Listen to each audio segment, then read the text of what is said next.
Here are the urban highways that deserve to die. On one side of Interstate 980 in Oakland rise the new glass skyscrapers of the city's uptown neighborhood, home to a bustling entertainment district and Silicon Valleys. On the other lies West Oakland. Residents should be able to benefit from the growing number of amenities available in uptown, since they technically live in walking distance. But crossing the 2019 edition of the latest report, assembled semi-annually by the Congress for New Urbanism, calls out North America's 10 most ill-advised urban highways.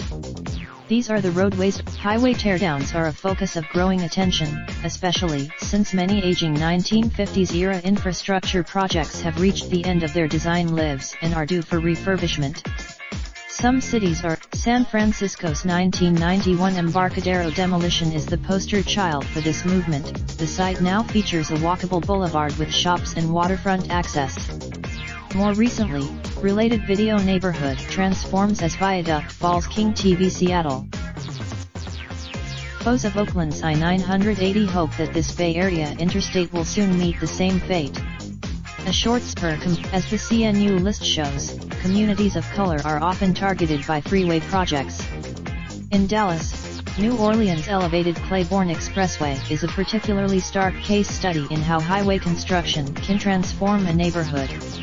Its arrival in the dream of liberating prime real estate is also at play in Portland and Louisville, both of which have highways I-5 and I-64, respectively, running along their waterfronts.